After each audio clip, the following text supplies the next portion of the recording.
Hello and welcome. In this quick guide, I'll show you how to set up APN settings on both Android and iPhone. Let's get started. First, let's set up APN on your Android device. Open the Settings app. Tap SIM cards and mobile networks.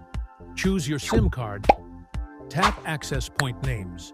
If needed, tap Add New APN. Now enter the required info. Name, as shown in the video. APN, as shown in the video.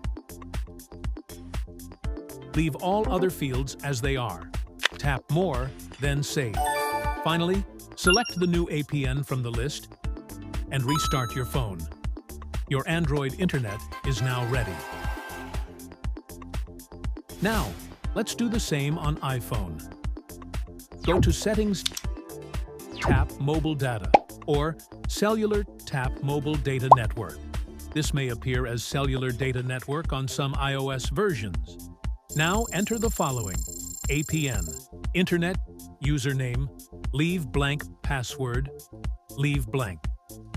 After filling in, exit Settings and restart your iPhone. That's it. Your internet settings are saved. You've now successfully configured mobile internet on both Android and iPhone. If this helped, please like, share, and subscribe for more tech guides. Thanks for watching.